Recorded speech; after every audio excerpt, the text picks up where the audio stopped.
On a kitchen table in a quiet country town, the place cards for a wedding sit half finished. 100 guests, a country vineyard booked, a first dance already chosen and rehearsed. The bride, a 26-year-old school teacher named Stephanie Scott, was 6 days away from marrying the man that she loved since they were teenagers. She stepped out that Easter Sunday to finish a few small things before the big day, and she never came home. And by the time anyone understood what had happened to her wedding day would arrive with no bride, no vows, and a killer already sitting quietly among the people searching for her.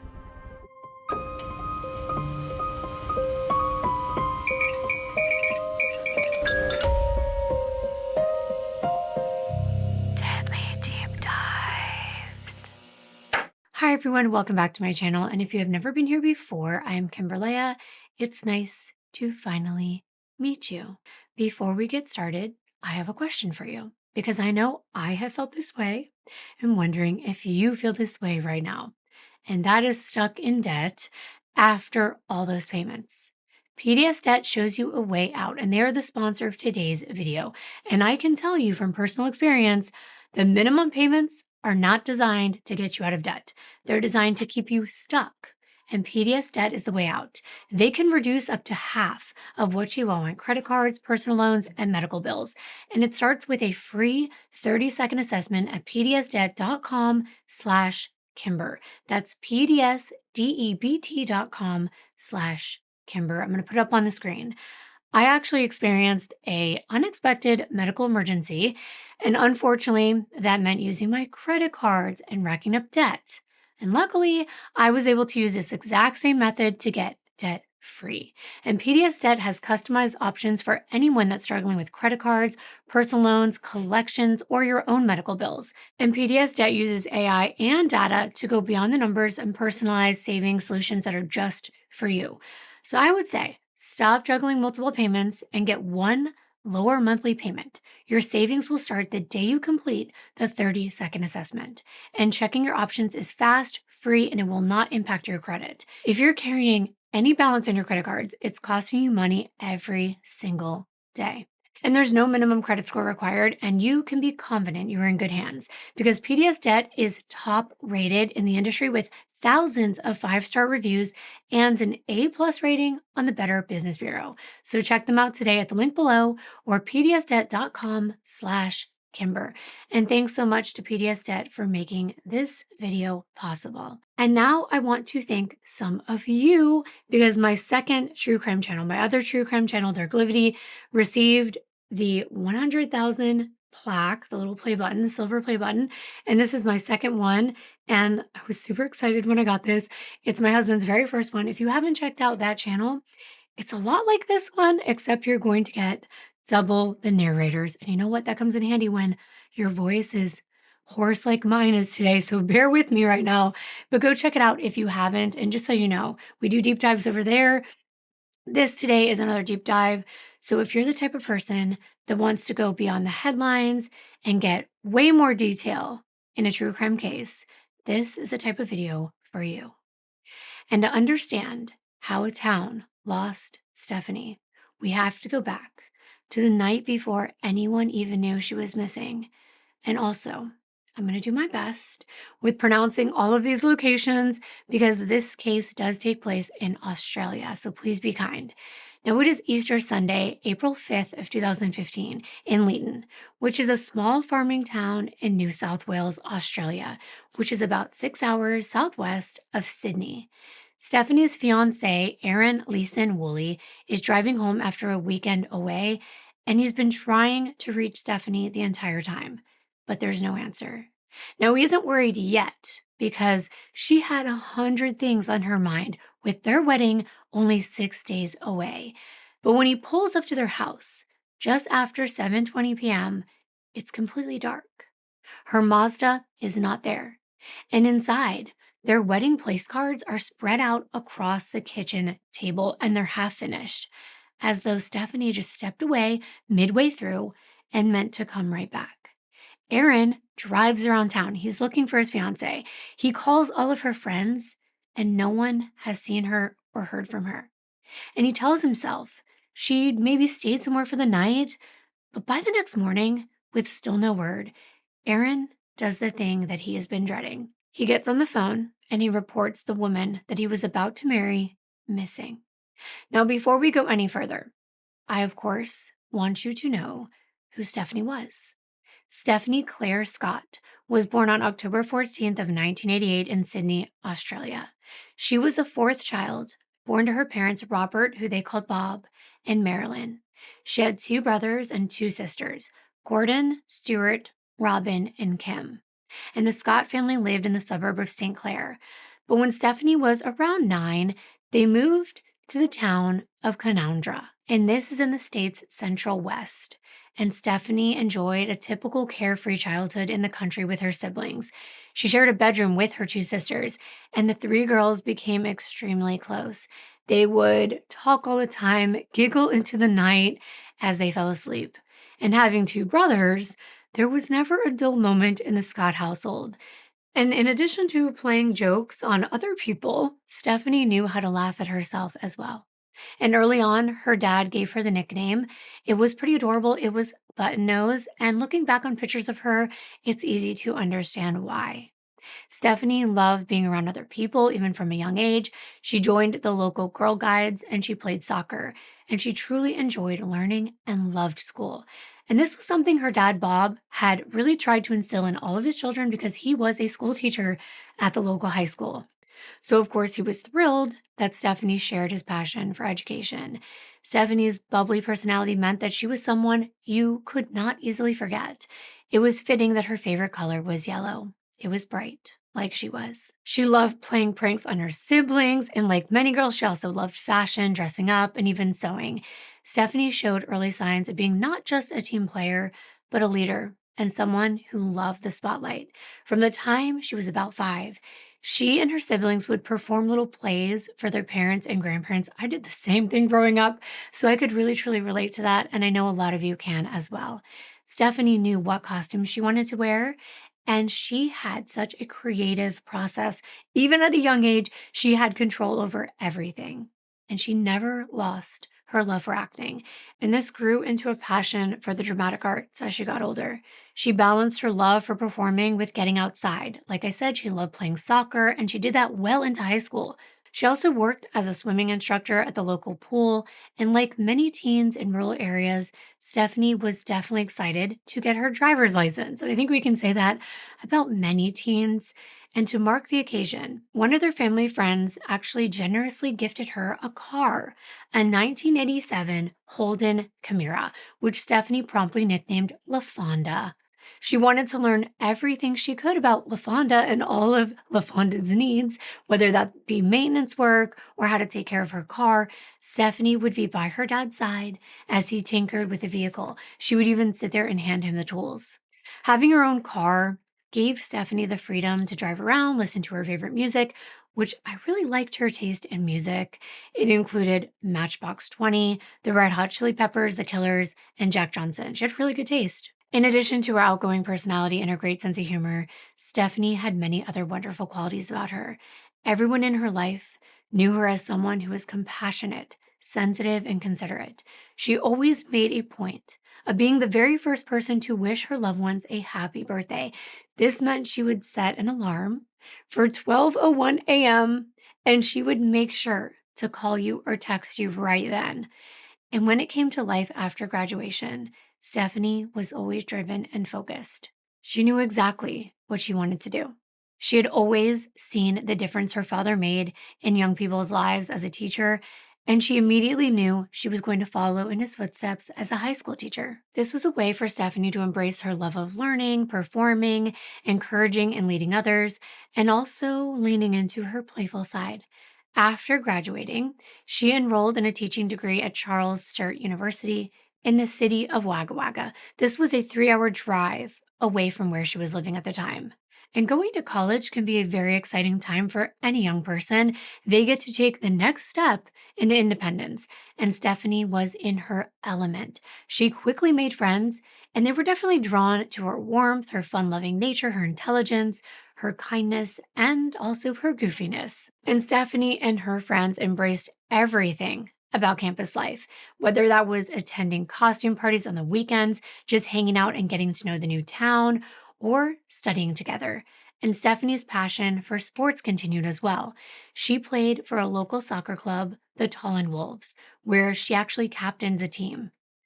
And as if she wasn't busy enough, she also played 3 seasons for Riverina Lions. This is a women's football team. And being the social butterfly that Stephanie was, she often went back home to visit all of her friends and her family in her hometown. And she loved keeping in touch with everyone that she cared about. And she nurtured those relationships. And this included someone that she had known since grade school. Stephanie played soccer with a boy named Aaron Leeson Woolley. Now, he had also been taught and mentored by Stephanie's dad, Bob. Aaron was a talented soccer player, and he and Stephanie worked together at the local IGA grocery store. The two of them grew close through spending many hours on road trips as teenagers when Bob drove them to regional soccer competitions. Stephanie felt like she could talk to Aaron for hours, and the feeling was mutual. And at Aaron's cousin's 21st birthday party in 2010, he and Stephanie finally made it official. Everyone could see how in love they were. And it was difficult with Stephanie now being 3 hours away at university, but they were determined to make this long distance relationship work. Now, when she finally graduated from college, Stephanie was gifted a ring by her mother and father. They had also given her sisters rings to celebrate their own university graduations, and Stephanie absolutely treasured hers. She always wanted to make her parents proud, and that token was an outward sign that she had. Stephanie quickly landed a job as an English and drama teacher at the local high school in the town of Leeton, and she was absolutely thrilled about this, and so were her friends and family. Stephanie was embarking on a career where she could inspire a love of learning in other people as her father did. And Stephanie and Aaron also took the next step in their relationship and they moved in together. Aaron couldn't wait to join Stephanie and Leeton. And when he did, he took a job as a slaughterhouse worker at JBS Riverina Beef Plant. Side note, I too worked at a butchery. I worked right in those below zero freezers surrounded by meat, and it's not the best job that I've had. That's for sure. But now let me tell you about the town of Leeton because I had never been there. I had known nothing about it. This is a small, quiet farming community, and at the time, it was home to about 6,000 people, the sort of place where no one is a stranger, newcomers are noticed, and locals look out for one another. It sits about 6 hours southwest of the state capital in Sydney, and it's in that Riverina region where Stephanie had gone to university. Agriculture is the lifeblood of this town. This is rice and citrus country. And there is a network of man-made irrigation channels that run through the surrounding farmland. And now let me tell you a little bit more about where Stephanie was working. She taught at Leeton High School, which had about 450 students, and she quickly gained a reputation for professionalism, dedication, and kindness in her dealings with everyone from the staff to the students. She was known to her colleagues as Scotty. And what students liked about her was her quick wit, her infectious laugh, and she made learning fun. She wasn't afraid to make a fool of herself, and she instantly became a favorite teacher among many of the students. But she imparted so much more than a love for learning. Her lessons inspired her students beyond the classroom. Stephanie impressed upon her students that they should never walk away from someone who seemed to be struggling. Stephanie was approachable, empathetic, and her classroom environment was one free of judgment. She really focused on building the confidence of more introverted students, and she had a natural gift for reading the energy of a room in ways that other educators just didn't. Teaching wasn't just a job for Stephanie. I think you can feel that by now. It was what she really, truly felt like she was meant to do, to shape the future of the next generation. And as an English and drama teacher, she had a lot of extracurricular school activities on her plate. A lot of teachers would have struggled to just balance the demands of regular teaching, let alone the other activities that Stephanie was involved in, like student representative council, public speaking, debating, organizing drama excursions, and even assisting with musical productions. But for Stephanie, Nothing brought her greater joy than seeing her students thrive and succeed. She would urge them all the time, please study, eat, and repeat. And that was her motto. Stephanie was loving her life in Leeton, and between her teaching responsibilities, she still loved playing soccer and expanding her horizons into volleyball, netball, and touch football. Both she and Aaron quickly made new friends, especially through the Leeton United Soccer Club, where they both played. Stephanie was also coaching Leeton High School's under 15s girls and senior teams. This woman was doing it all. It's a surprise she even had any downtime, but when she did, she liked to spend it gardening, which is actually a new love of mine as well. Let me know if you have a green thumb, but she often would send her sister Kim pictures, proudly showing off her garden at home. And she made it a point when her mom came to visit to show her all of her plants and how they were coming along. Now, if you were wondering, Stephanie and Aaron were still going strong. And in April of 2014, the couple headed off for a tropical vacation in Thailand. And Stephanie's sister Kim had a feeling that this was going to be a very special trip, and she was right. On April 11th, while enjoying a romantic dinner, Aaron proposed. And right away, Stephanie sent a very excited text message to her sister with a picture showing off her beautiful diamond ring. Stephanie was so ecstatic. She truly loved Aaron, and now she was officially going to spend the rest of her life with him. They quickly set a date for their wedding, April 11th of 2015, exactly 12 months to the day of their engagement. It was going to be on a Saturday after the 2015 Easter weekend. Stephanie's friends could not wait. It was the time in their lives when many of them were getting married themselves, and she was always happy to share in their happiness, but now it was Stephanie's turn. By early 2015, Stephanie was a bridesmaid for her very good friend Beck Welsh's wedding, and she spent a lot of time daydreaming about her own big day, which by that time was coming up in just a matter of months. Being a highly organized person, Stephanie threw herself into wedding planning. She had a very clear creative vision for the entire celebration just the way she wanted it. Over 100 guests, including some from overseas, were invited to a picturesque country venue. It was called Eat Your Greens in the small town of Ugowra, just 25 minutes from where Stephanie had grown up. Her color scheme was black and bronze, and that reflected in her invitations. There were going to be terracotta pots that would serve as table centerpieces with the names of all the guests on each table painted on the side in flowing script. For songs for the couple, their first dance had already been chosen. It was Making Memories of Us by Keith Urban. And Stephanie and Aaron had diligently been attending weekly dance lessons to prepare. And in March, Stephanie had her own bachelorette party, a wine tour around the Kimbyrleigha region. She updated her profile picture, showing herself in a cute white dress, a veil, and a pink bride-to-be sash. Her long dark hair was flowing over her shoulders, and everything was coming together. Now, because of the part of the year the wedding was scheduled, Stephanie planned to use school vacation time to cover the wedding preparations period, as well as part of her 2-week honeymoon. But she also planned to take 2 weeks of school time off. This meant that when the lessons resumed after Easter break, a substitute teacher would be taking Stephanie's classes until she returned. Now, I'm telling you all of this for a reason.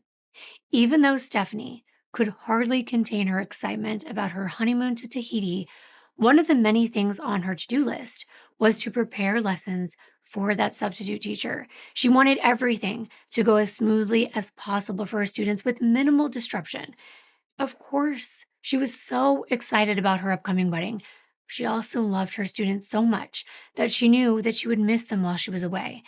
Now let's jump to April 2nd, the last day of school before her 2-week vacation period. Stephanie's coworkers threw her a party. She was radiant and glowing like a bride-to-be should be, and Stephanie's joy was infectious. She was telling everyone about her big day, including her students, and about her wedding dress. Her sister Kim was flying back from Abu Dhabi for the celebration, and Stephanie could not wait. She texted Kim just a month before saying she was so freaking excited. Now, both Stephanie and Aaron had been invited to a farewell party over the 2015 Easter weekend, and this was back in Canandra, and it was for a mutual friend. Now, even though Stephanie really did want to go to this party, she didn't want to miss out. As it got closer, she knew if she went, she would be rushing to get everything done in the final few days before her own wedding. So that's a lot. But she thought it really wasn't fair that Aaron miss out. So she told him, "You go without me, send my apologies." She told him she would stay home and prepare her lesson plans and also run a few errands that she needed to get done. Aaron respected Stephanie's dedication to her work, and he agreed it was the best course of action. At 12:30 p.m. on April 3rd, he kissed his fiancée goodbye. He told her he loved her, and he headed off out of town. He would be back in 2 days, if only that would have happened. Now, it's sad looking at all of this with what I know and what you soon will find out. It was a long Easter weekend, slow and easy in Australia, 4 days off, people traveling to be with family. It's similar to how it would be here in the US. And Aaron spent it back in their hometown, reconnecting with family and their friends. But even in the middle of a good weekend, he was ready to get home to Stephanie. And I can only imagine the anticipation of a wedding. It is a rush. And the next day, Stephanie had breakfast with a close friend, Melissa Carn. She then drove the 45 minutes to Griffith to pick up cufflinks for Aaron and his groomsmen. She also collected their honeymoon travel tickets, and she got herself a bikini for their trip.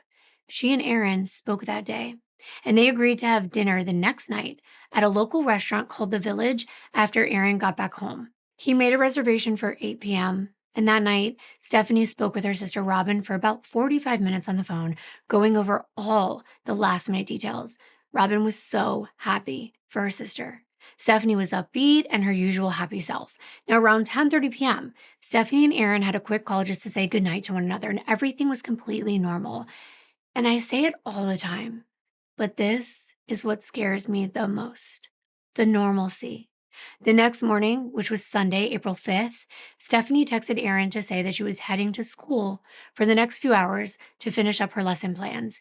Aaron set off later that afternoon back to Leeton. He called his fiancée on the way home, but she did not answer. The calls just rang and then went to voicemail. Her phone must be dead. That's what Aaron thought.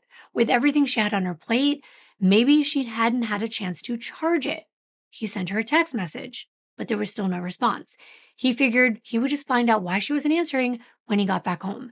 But as Aaron pulled up to their house at around 7:20 p.m., it just sat there in darkness. Stephanie's red Mazda wasn't there, and inside the house, he saw all the place cards for their wedding reception spread across the kitchen table. And to him, it appeared as though Stephanie had been working on them. She got halfway through, and she clearly meant to finish, but she went somewhere, and she was nowhere to be found. And none of his follow-up text messages got any replies. Aaron told himself there had to be an ordinary explanation. Maybe Stephanie had decided to go somewhere for the weekend. Maybe she didn't want to be all alone. Maybe she was feeling anxious with their enormous week ahead of them. But he couldn't just sit there in this empty house waiting. He got back in his car and he drove all around town looking for her. He drove past the high school on Myrtle Street and all around everywhere he could think of that Stephanie may have been. But her car was nowhere at none of these places. And as the hours went by, Aaron couldn't shake how completely out of character this was for Stephanie. He eventually had to cancel their dinner reservations, and he started calling all of her friends, but no one had seen her. Aaron decided to wait until the next morning to see if Stephanie had just stayed somewhere else overnight and somehow became separated from her phone. Now, I don't think I could have waited that long, but we are avid true crime watchers, right? Most people are not going to be jumping to the worst case scenario right away. But by the time Aaron opened his eyes the next morning on April 6th, his thoughts went straight to Stephanie. Her side of the bed was untouched. She hadn't come home. And when he checked his phone, there were no calls, no texts, and she still wasn't answering when he tried to reach out. It was at this point that Aaron knew that something was seriously wrong. Stephanie had the whole week off for the wedding. Even if she had somehow gotten cold feet and gone to visit family, she would never just vanish without a word. He just needed to know that she was safe. Everything else could be worked out. Aaron finally made the call that he had been dreading to Stephanie's parents, Bob and Marilyn, who lived several hours away. But they hadn't heard or seen from Stephanie either. That was the moment it stopped being something that Aaron could explain away. And later that morning, he walks into the Layton police station and reported the woman that he was about to marry missing. Now, as investigators began trying to locate Stephanie, they realized her phone was not on. It was not able to be pinged, and there had been no activity on her bank account since her shopping day on Saturday. There was also nothing on her social media accounts either. And by now, her siblings knew in their gut that something was not right. Her older sister, Kim, whose birthday was on that very day, April 6th, found the silence unbearable. Stephanie never missed a birthday. Remember, I told you she would set an alarm for 12:01 a.m. just to be the first person to tell you happy birthday that day. The fact that she hadn't called gave Kim a terrible feeling, and Kim was helpless to do anything about it. And then she was mid-transit as well, flying home for the wedding. I can't even begin to imagine that feeling.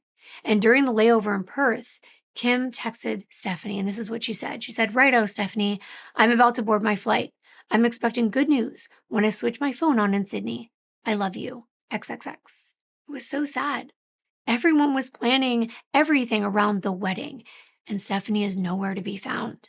By Monday afternoon, Stephanie's family and friends had taken to Facebook asking everyone to look out for her. They said she was last seen wearing a white shirt and cargo pants, driving her red Mazda 3 with a distinctive crack across the windshield.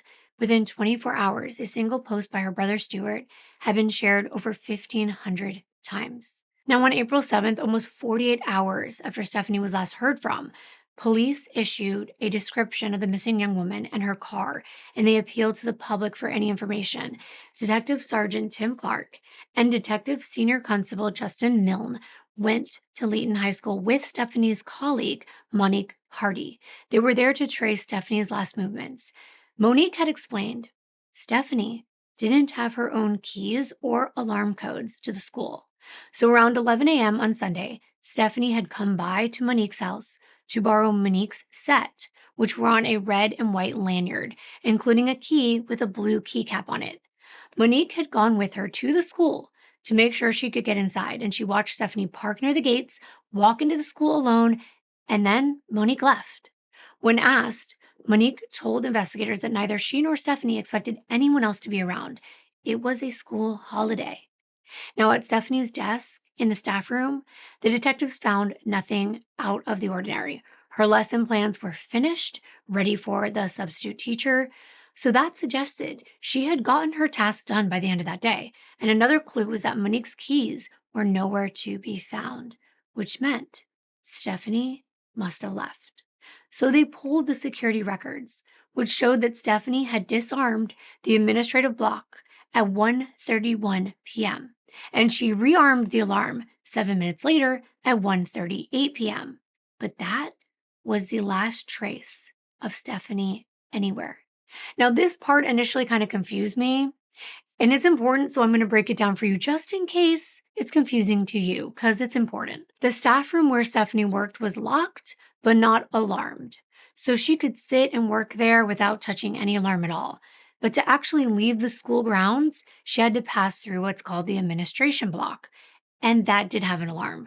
So on her way out, she disarmed that block's alarm at 1:31 p.m. And she would have to rearm it after she walked through the gate, and that would account for the 1:38 p.m. rearming. 7 minutes is how long the walk would have taken.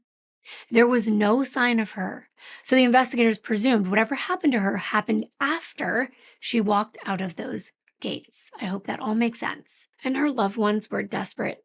They wanted to break into the school themselves and check that she wasn't held somewhere inside, but investigators talked them down. Search dogs and forensics were coming to look for her, and the search widened fast. There was a real fear that Stephanie's car may have run off the road outside of town, and maybe it had gone into one of those irrigation canals that I told you about. This had happened before with other drivers.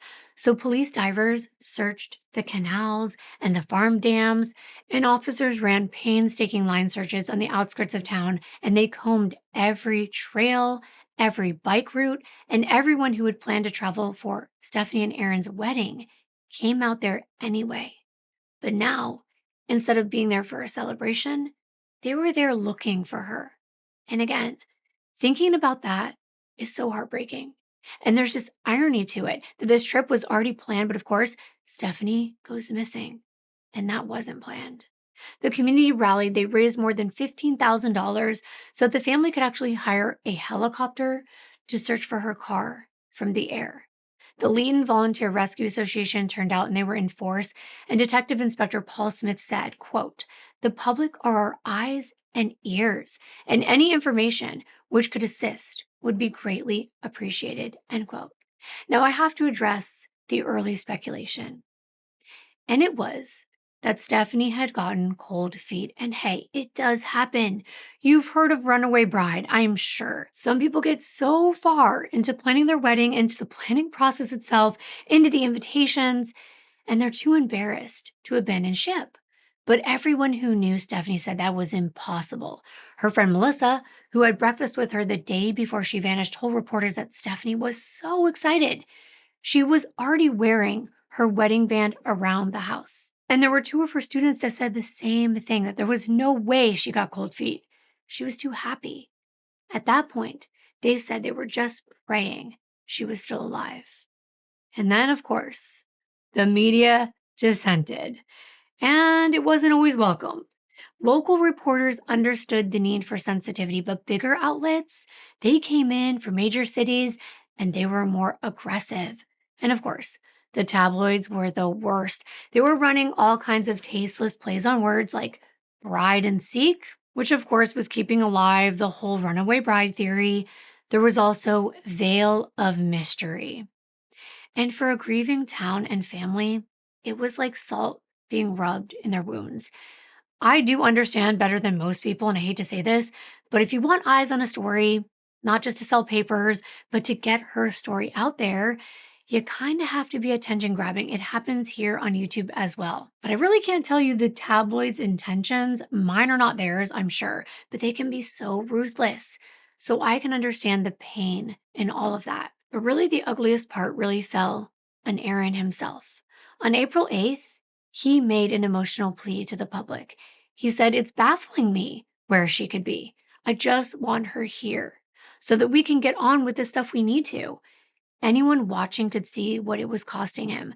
But online, in comment sections on places like Facebook, strangers began to insinuate that Aaron knew more than he was saying. This happens a lot, and it's bound to happen. We know this all too well. And of course, it's devastating. Police are always going to look at the people closest to the victim. That's true. And they had looked at Aaron. His phone put him on the road on Sunday afternoon.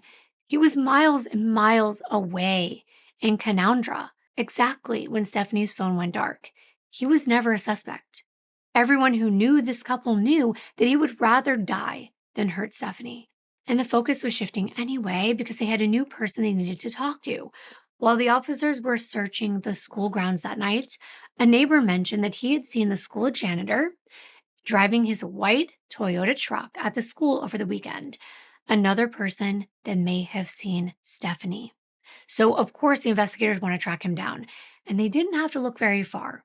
A truck matching that description drove past while they were still there. They stopped it, and the man driving gave his name, Vincent Stanford.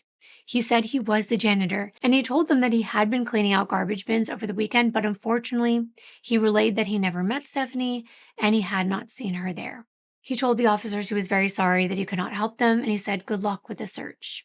It seemed like a dead end. But like any potential lead, the investigators had to see it all the way through. It was true. Vincent was employed by a contractor for the state education department, but no cleaners had been on the roster to clean the high school over the Easter break. Not at all. He wasn't supposed to have been there. So this opened things up. And now they want to talk to him as a potential suspect, or as we call it first, a person of interest. They wanted to ask him more questions. First, being why he was there. And detectives followed up with him on April 8th, and Vincent willingly came to the station and gave a statement. He said he'd been cleaning all weekend, and the only people he had seen there were some roller skaters. And he said that afterward, he had gone to the Golden Apple supermarket for groceries and an iced coffee. But here's the thing.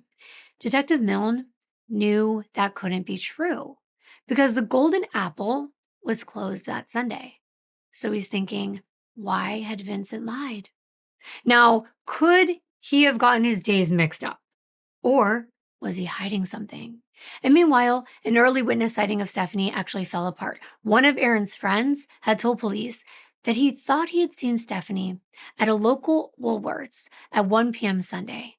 But when they pulled up the CCTV footage, that was actually on Saturday. He had simply confused the days.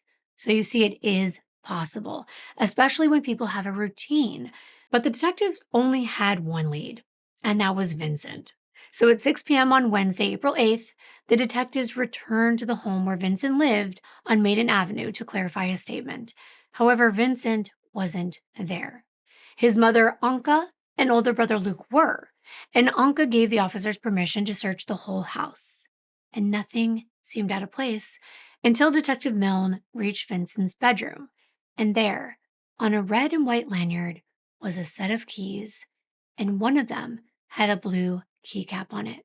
Exactly like the set that Monique Hardy had described lending to Stephanie on Sunday morning. So why in the world would this man have them in his bedroom? At that moment, the house was declared as a crime scene. And as detectives waited on a search warrant, Vincent arrived back home. And when asked if he had been at work, he said no, he had been out taking photos. Are you ready for this? Because it's going to move pretty fast, so buckle up. If you were dozing off or you weren't paying attention, now is the time you should. They noticed a digital camera was sitting on the front passenger seat, but it was what was in the back of the truck that stopped the investigators. They were these large wooden boards, MDF boards, and they were smeared with something dark that looked like blood. And there was more. They saw fresh tire tracks running from the front of the house into the backyard towards a shed. And they knew they were left by a vehicle with smaller wheelbase than Vincent's truck. So the Toyota was seized, and Vincent agreed to come to the station and answer even more questions. Now, he wasn't under arrest. He was just there for additional questioning, and he again denied seeing Stephanie or her red car. But as they spoke, Detective Clark noticed marks on Vincent's face and his left forearm, as well as small scratches on his forehead and on the bridge of his nose and under both of his eyes, and they looked like fingernail marks. But Vincent said he just ran into a tree branch. Sure. How unlucky of him. While Vincent talked, his truck was being searched. And it was when they looked at what was on that camera that they were stunned. There was one particular image that stood out. It appeared to be a burnt, seemingly female corpse out in bushland. Just think about how horrifying that would have been if you were looking at that photo. It's almost unbelievable that he would have something like that on his camera. But Vincent seemed to have a very reasonable explanation of why it was there because it wasn't real, he said. He calmly told the investigators it was just a photo that he downloaded from a horror movie online. But why? Well, in his words, because he thought it was funny. Funny is a weird way to explain a deceased woman's body. Plus, that really made no sense. Why would you download it and then upload it to the gallery on your digital camera? Yeah, no. Vincent was then placed under arrest for Stephanie's murder. He declined to be interviewed further, but he did consent to give a DNA sample and fingernail scrapings and to have his injuries photographed and also measured. And by the next morning, the news of the arrest was breaking nationally, but still, there was no sign of Stephanie, no sign of her car, or a weapon of any kind. Somewhere out there, Stephanie was still missing. And the man that investigators believed took her was now sitting in a jail cell saying nothing. Vincent was charged on the morning of April 9th, and he didn't apply for bail, which was refused anyway. But investigators knew they still had a lot of work to do. At the top of their list was finding Stephanie and bringing her home to her family. And part of that involved processing all the evidence seized from Vincent's home. Now, in case you're wondering, they were confident that the woman they saw on that camera was unfortunately Stephanie, and that she was already dead. They just had to prove it. Part of that was looking through Vincent's cell phone, and under further examination, it revealed 6 photographs that were taken between 3:10 a.m. and 3:13 a.m. in the early hours of April 6th. 3 minutes 6 photos. The first 3 were way too dark to show anything, but the last 3 clearly showed the unclothed corpse of a woman with a blue towel covering her head. The body was clean, no signs of blood anywhere, but what could be seen was an obvious neck wound. So let's step back for a moment. You'll recall that on April 7th, detectives found what they believed were the keys that Monique had loaned to Stephanie to access the school. And they were found in Vincent's bedroom. And these were Monique's keys. But there were other items at that home that were cause for concern as well. On the floor of Vincent's bedroom was, I'm going to just call it a empty male prophylactic wrapper. I know you know what I'm trying to say here. I'm trying to be careful with my wording because YouTube has been a beast with me lately. And there were all kinds of other unopened ones scattered around, some kinds that are called Durex, some are called Magnums. Not in this case, but I'm just giving you an idea of what I'm talking about. Those were the items that were scattered around. Now, this wouldn't have been a big deal in and of itself. A man who used protection, that's fine. But there were other items found at this home, and that put them in a sinister context. Among the items was a trunk liner from a Mazda 3, the kind of car that Stephanie drove, as well as a gas can. And then in a cupboard in Vincent's bedroom was a bottle of lube, a box containing 2 unopened prophylactics, and a set of handcuffs. And nearby, a 15-inch knife and a red bra. Now that painted a very different picture. And then there was what they found outside the home. On the ground in the backyard was another rubber, I'm just going to call it that, and it looked to be used and discarded. They also found some yellow tape. The same day Vincent was charged, there was yet another breakthrough. And this came thanks to the media. So you see, the media is not all bad, and neither are YouTubers that do true crime, just saying. Just before 9:30 a.m., a helicopter belonging to the 9 News Network was flying over Pike Road in Walmoon. This was about 11 kilometers, so around 6.8 miles outside of Leeton, when they spotted something distinctive down on the ground. Abandoned in a large field opposite a vineyard was what looked like a red vehicle. Police were notified, and the car was quickly confirmed as Stephanie's missing red Mazda. A crime scene was then declared at that location. Now, there was no obvious damage to this vehicle, but there was still no sign of Stephanie. So how did her car end up here? Who left it there? And if it wasn't Stephanie, how did they get back into town? Could there be more than one person involved here? Now, as the news broke nationally that Vincent had been charged with Stephanie's murder, many people in Leeton had difficulty initially making sense of any of this because here was this quiet man who kept to himself, who had no friends, and I'm saying sounds on brand to me, but word around town was that he spent much of his life in the Netherlands, where his mother was from. And they'd only recently moved to Australia, so many people didn't really know much about this man, but on the surface, I guess he looked normal. I mean, is there really a normal look to someone? So what was known was that Vincent was somewhat of a stranger in this area. And by now, of course, the detectives had broken the heartbreaking news to Aaron and Stephanie's families, telling them at 5:30 a.m. what they believed happened to her. And no words could express how devastated everyone was. Their lives would never be the same. Her sister Kim, who had flown home for Stephanie's wedding, would now be attending her funeral instead. It's just unreal to think about it like that. The day that charges were announced, Kim posted to Facebook. She said, "You may no longer be here, but the beautiful memory of you will forever live on.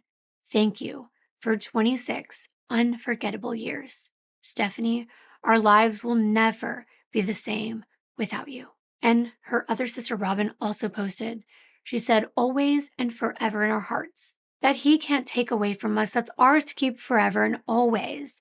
The same day, over 200 people, including Aaron and the Scott family, attended a memorial at Leeton High School to honor Stephanie's memory and the joy that she brought to everyone's life. Flowers, yellow balloons, ribbons, and cards were all over the school's front fence, with hundreds of signatures on a poster board surrounding 2 photos of Stephanie. Since Stephanie's disappearance, the tribute outside that high school had been growing, and this was due to her students, who wanted to feel they were doing something. And now, with the news that someone had been charged with her murder, things were even more real.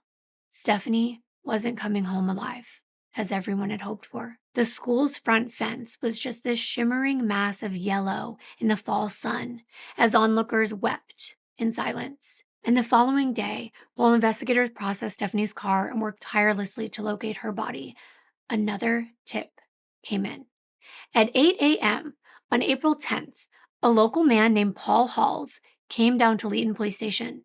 Like everyone else, he couldn't escape the saturation of Stephanie's coverage on TV and in articles, and something he'd seen the previous weekend had been bothering him. Paul told investigators that on the afternoon of April 5th, he and some friends had been working on a pickup truck in a shed opposite a canal on Griffith Road. This was a couple miles west of Leeton, and around 3:45 p.m., he said he saw a white Toyota pickup truck pull up, and a man got out. The man was wearing a baseball cap and sunglasses and holding something that Paul thought could have been an iPad or a laptop. Paul initially thought the man was using it to maybe take some photographs, but then he saw this man throw the device into the canal. Now that was odd. And then the man just ran back to his vehicle and quickly drove away, heading back towards town. Paul's friend, Brendan Lyons, who actually owned the shed where they were working on their pickup truck, corroborated this story. And going back through Vincent Stanford's vehicle records, investigators learned that at 3:35 p.m. on April 7th, he was captured on dashcam footage by a police highway patrol car driving his pickup through Leeton away from the school and towards his home on Maiden Avenue. This would have matched up to what Paul and Brendan had seen. Police divers head out to where these men had reported seeing this strange action of someone throwing something into the canal, and they searched the 6.5-foot deep canal. And within hours, they recovered a red Lenovo ThinkPad laptop. And after forensic officers with the state evidence branch were able to dry this device out, they downloaded all of its contents. And as suspected, this was Stephanie's school laptop. It just kept getting worse. There was more to her timeline found with this new evidence as well. Investigators saw that just before 1 p.m. on April 5th, Stephanie had emailed the bus company that she was hiring for the wedding to confirm the arrangement for the following Saturday. So now they know she was alive at that time. Authorities knew the only way to find Stephanie was to trace Vincent's movements through his cell phone records and GPS in his pickup.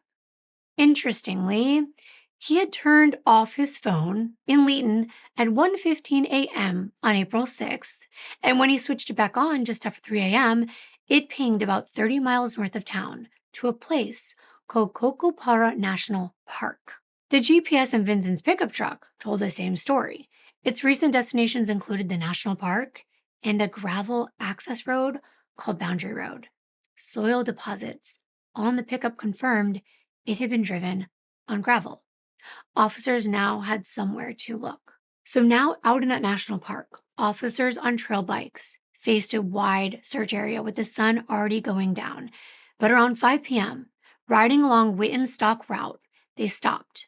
16 feet from the road, in thick shrub, lay the body of a woman. The body was burned and partially covered by charred remains of tree branches. There was no clothing and no jewelry found nearby. And the scene itself was eerily and really sickeningly familiar because it matched the images that were saved on Vincent's camera. They were almost exact. The site was secured, and the body, which was presumed to be Stephanie's, was guarded through the night until the scene could be fully processed. Her remains were removed just after midnight. It was not lost on anyone that it was now April 11th, Stephanie's wedding day. And that made me so sad. It was supposed to be the happiest day of this woman's life, but instead, it's the day that her death is confirmed. With Stephanie found, detectives had a new question. Who was Vincent Stanford? And how had he come to be working at that school? And how in the world did he cross paths with Stephanie?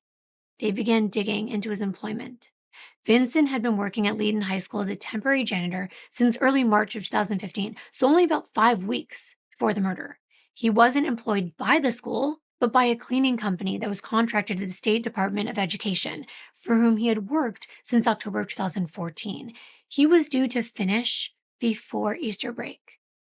But somehow, for some reason, his contract had been extended. And it's just one of those cruel things of this case. If that extension hadn't gone through, Vincent may have been nowhere near that school over Easter at all. And here's the thing. No cleaners were supposed to be working that long weekend. He wasn't supposed to be there. He simply chose to be, which we will get into. When he started the job, he'd been given keys, but not the alarm codes. Since, of course, he was only temporary, his hours were strict as well, 3:30 a.m. to 8:30 a.m., then 3 p.m. to 6 p.m. on weekdays, and only in areas tied to his cleaning duties, which meant he wasn't supposed to be there when students were there, when staff or faculty was. He was there in the early morning hours until school started, and then after school ended. Yet somehow, Vincent had gotten hold of the alarm codes. He had also been seen at the school well outside his hours in places he had no business being, including around the girls' bathrooms during breaks. The deputy principal had even seen him there on a Friday, on a holiday, 2 days before Stephanie disappeared. And I kept wondering, why didn't anyone say anything? His employers, they were horrified. They were just like everyone else, surprised, and they fully cooperated. There was also the matter of how Vincent behaved after the murder. Once the search was in full swing on April 7th, the first weekday after the long weekend, Vincent showed up for a shift at another location at 4:30 in the morning. And a coworker who knew he also cleaned the school at Leiden High School said, "Do you know anything about Stephanie?" Thinking that, he had seen all the coverage happening and knowing that she was missing, and Vincent said he had not. When someone else offered that maybe she had just gotten cold feet about her wedding, Vincent smiled very oddly, and then he giggled. And I was thinking, yikes, it's just like he thought a dead body was funny, right? It's twisted. His mother, Anka, and his older brother, Luke, cooperated with authorities as well. There had been a lot of whispers around town that his family had somehow helped cover for Vincent. But it became very clear that they had no idea. They told police everything they knew. And Anka described meeting Vincent at the grocery store just after 7:30 a.m. on April 6th, and he seemed completely normal to her. She said that he told her he had just been for a walk, as he often did. And Luke recalled waking in the early hours of April 8th and finding Vincent standing near the fireplace, burning something. Although Luke did not know what he was burning, and he didn't ask him. Now, in the course of these conversations, Anka mentioned something in passing, that Vincent had an identical twin brother, Marcus, but that he lived in South Australia. Investigators made note of it, and they added him to a list of people to speak to. It was almost to suggest by the mother that maybe they were looking for someone else. But honestly, come on. Between the giggles, the keys, the access to the school, the camera, everything, it's kind of obvious Vincent was the one involved. But maybe Marcus was too. Who knows, right? They got to do their due diligence. But on what should have been the happiest day of Stephanie's life, evidence was still being processed across multiple crime scenes, and word came through that now Vincent wanted to talk. He had spoken to some of the officers at the Junior Correctional Center where he was being held, and he asked to see the detective in charge of the investigation. So Detectives Clark and Milne drive out to see what Vincent has to say. He was soft-spoken.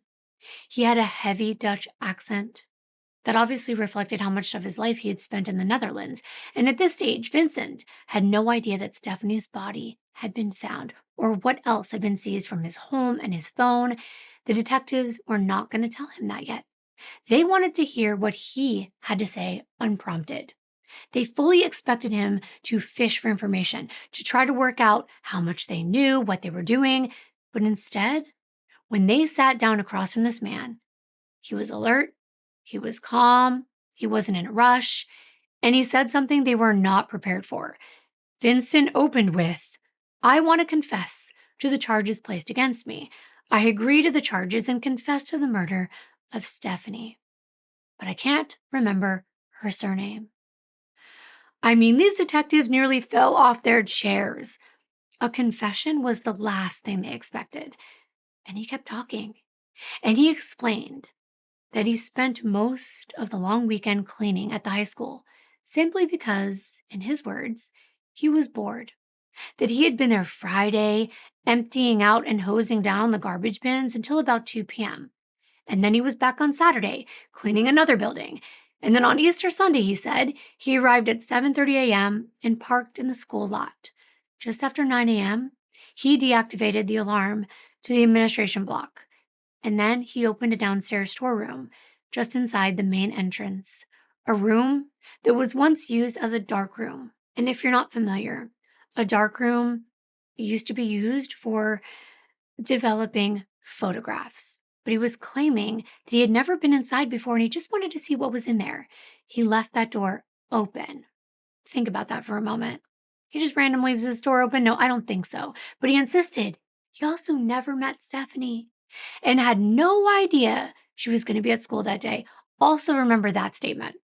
According to him, the first time he ever saw her was when she was working on her computer in the staff room. Well then, why did he have a knife in his pocket? Explain that. And there are other things he's not going to be able to explain away. Vincent said that he waited for Stephanie to leave.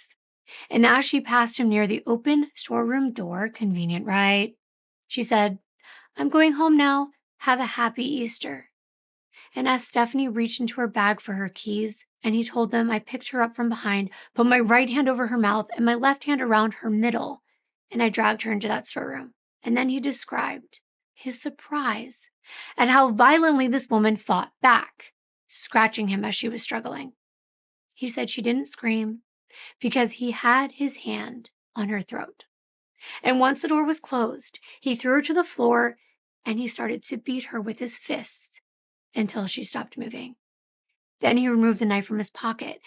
And these were his words, and they're just very chilling, so I want to repeat them word for word. He said, quote, "I grabbed my sheath, my sword, and I hit her in the carotid artery to make sure she was dead," end quote. When asked by the detectives why he brought a knife to school, Vincent said that he thought he maybe had to open something up, so that maybe he was opening up mail.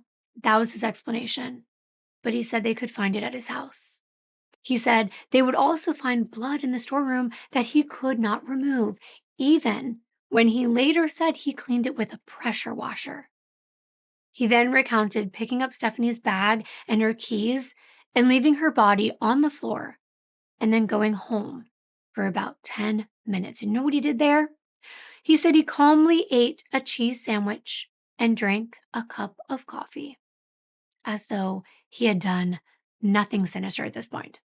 And then he drove back to the school, retrieved Stephanie's car, and brought it to the grounds near the main building, where he carried her body to that Mazda and placed it in the trunk on a sheet of plastic.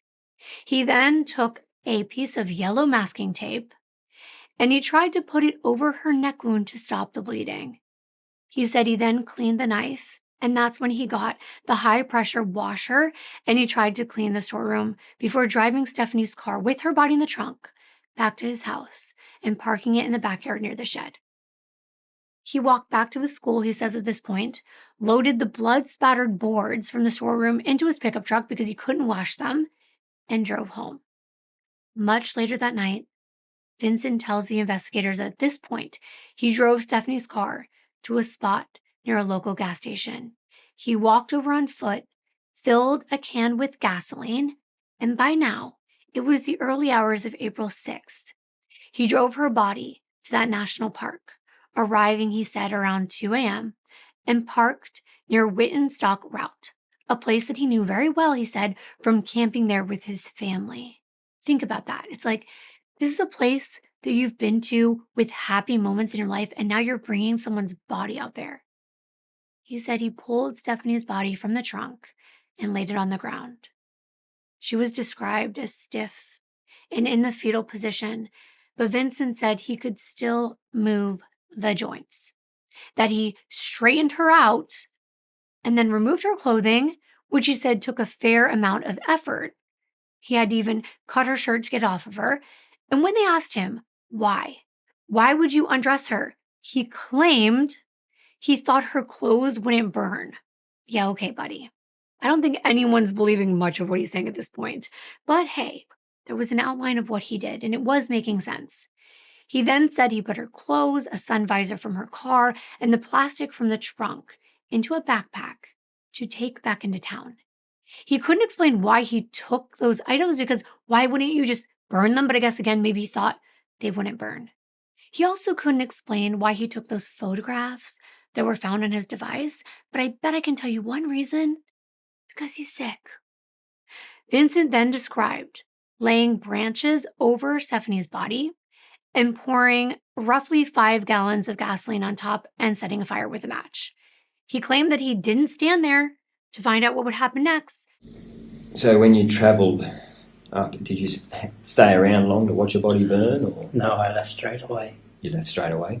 That he just turned around, immediately left, driving the Mazda to Pike Road, and then leaving it there and walking back into town. Did you get all that?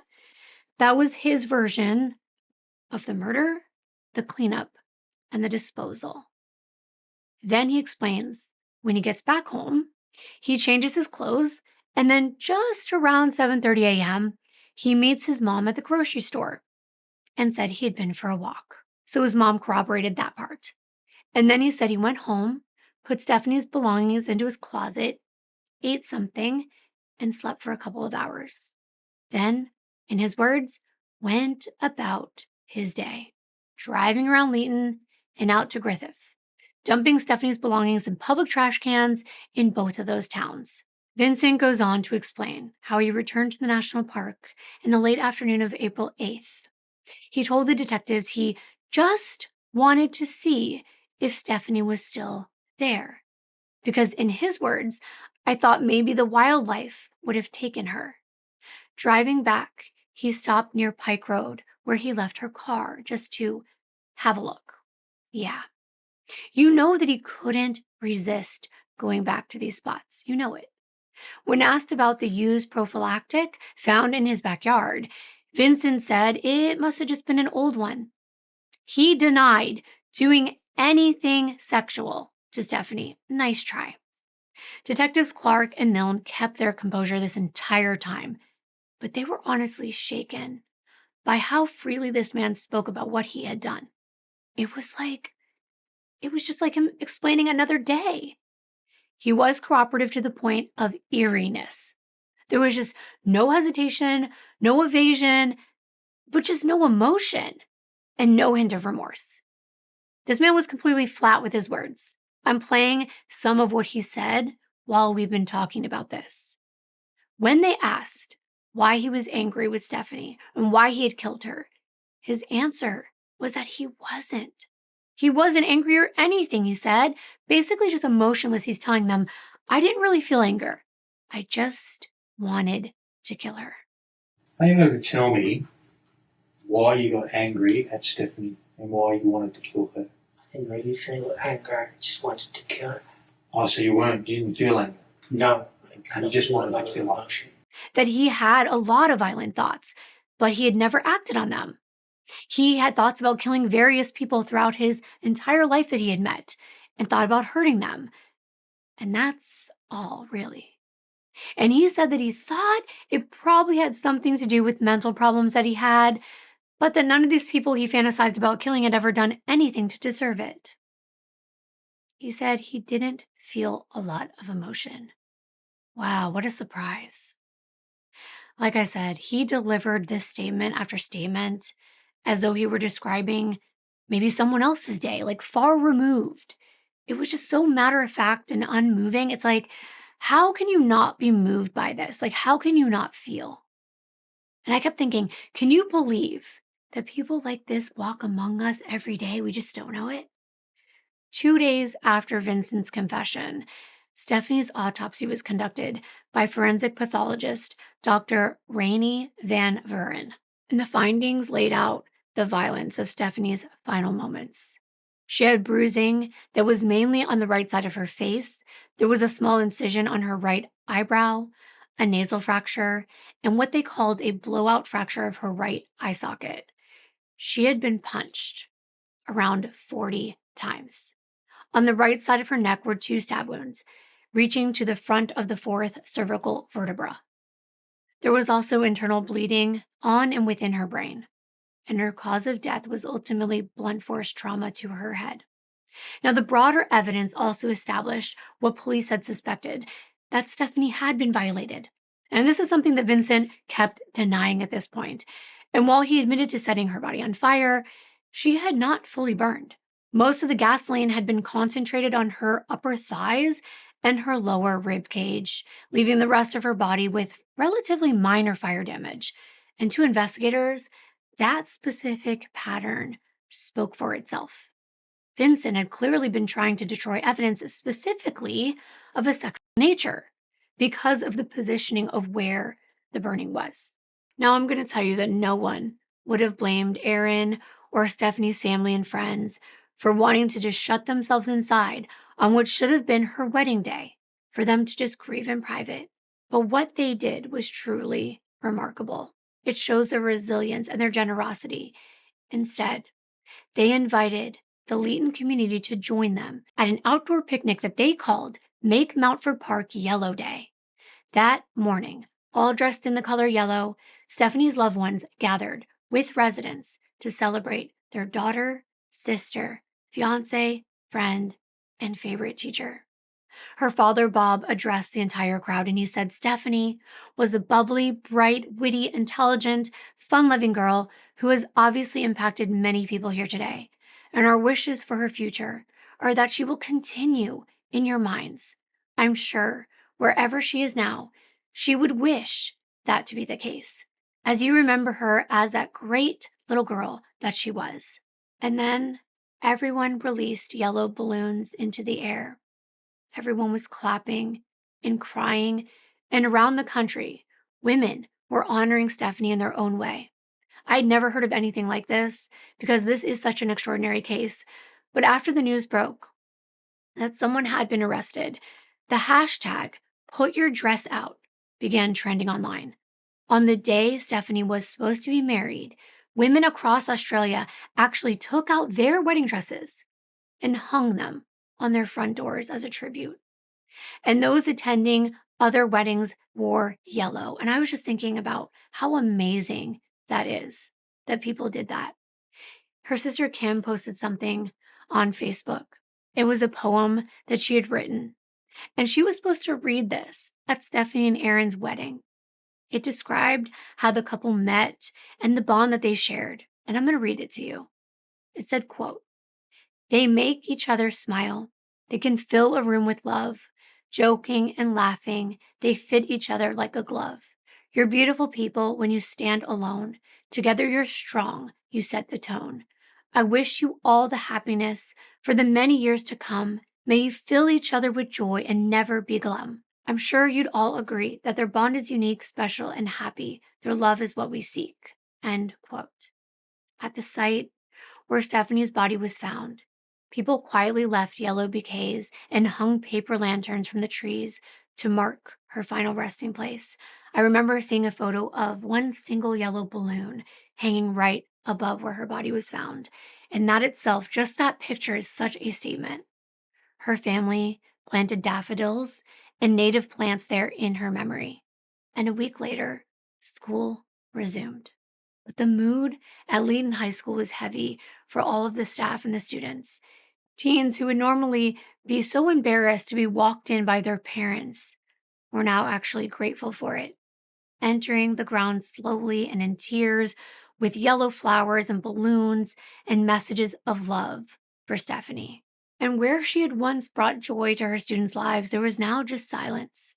The day after school resumed, April 21st, Vincent was interviewed a second time. And this time, they wanted to confirm some of the things that Vincent had told them. Now, he was captured on CCTV footage driving Stephanie's car past a gas station where he had gone to fill up the gas cans in the hours after the murder. But investigators wanted to clarify other details from Vincent's initial confession. They were hoping that he was going to be forthcoming about the fact that he forced himself on Stephanie probably after she died. And this was given some of the evidence at autopsy. And there were other reasons they said after she died. We'll get into them. Vincent stated that after coming home from the national park, he washed Stephanie's clothes in the washer and hung them to dry. The police, of course, knew from their search of Vincent's home that he had kept Stephanie's bra. When he was asked why he kept it, he replied, honestly, I don't know. Maybe I wanted a souvenir. When Vincent was asked if he liked the bra, he just shrugged and smiled, saying, I didn't really care, to be honest. And that was this whole theme. He doesn't care. Vincent was then asked to recount everything he had told detectives in the first interview, including the reason that he even killed Stephanie. The only explanation he could give was a chilling one. He said that he really couldn't remember. That he thought that maybe he went a little nuts and he couldn't stop himself from doing it. He also explained that he had these anger attacks in the past and that he had been treated for it. But he just thinks he needs to see a psychiatrist about it. You think?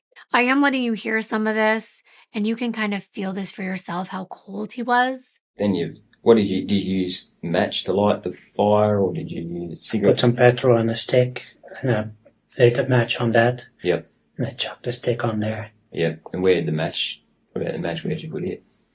I think it's still there, probably. Did you throw that in the fire, or just drop it? No, I dropped it where the stick was. Okay. Is that far away from the body, or? No. No. He just kept telling these officers that he really didn't think much about killing Stephanie. And think about that, because that haunted me, knowing that there are people out there who just don't care about the lives of other human beings. May we never come in contact with them. Vincent was just as remorseless and emotionless as the first interview. But this time around, the detectives noticed something slightly different. There was actually an air of confidence about him. He was chuckling with them. He was smirking as he was answering their questions. It was as if he was actually getting a kick out of this, about going over everything again. And you know that killers do that. But there was other information the police were after for Stephanie's family's sake. She had been wearing her engagement ring when she was killed. And though her loved ones couldn't have her back, the ring, it was so sentimental. It was one physical object that they could have, that they could hold onto in Stephanie's memory. Metal detectors did not find any jewelry at the site where Stephanie's body was found. When the officers asked Vincent what he had done with Stephanie's engagement ring, he corrected them. He said she was wearing 2 rings, not 1. They knew this wasn't her wedding band because that they did still have. She wasn't married yet, although she wore it around the house. That was still in Aaron's possession. Police then quickly realized Vincent had also taken Stephanie's university graduation ring, the one that was gifted to her by her parents. I mean, how heartbreaking is that? Vincent said he removed the rings from Stephanie's hands at the school after he killed her, which actually puzzled the police. They were like, why? Why bother removing these rings? I mean, I can think of one reason, but Vincent was vague about what he did next. His answer was that he probably just threw them away in the trash, that he had no idea where he threw them because he threw so much stuff away. He was so focused on not leaving anything behind at the school that he couldn't remember where the rings went. And you might think at this point, that would be the end of these 2 small rings. Gone. Somewhere in a trash bin, somewhere out in this country town. Impossible to trace. But the police knew something that Vincent didn't. They knew he was lying about the rings because quietly, in the background, investigators had circled back to a detail from an early interview in the case from his own mother. She had mentioned almost in passing that Vincent had an identical twin brother, Marcus. And wow, do they look like? I know they're identical. Sometimes identical twins don't look identical. They're identical in other ways, and there's reasons for calling them identical. But wow, did they look exactly alike.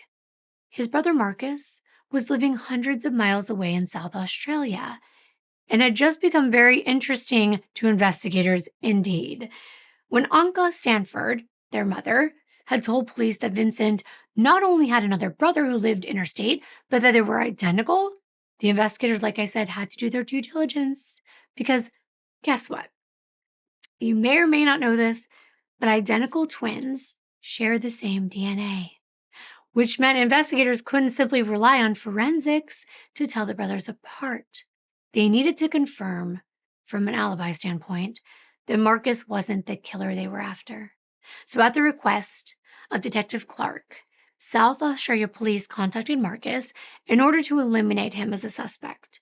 His boss where he worked at a flower farm confirmed, as well as his 2 roommates independently, that he was in South Australia on the day of Stephanie's murder.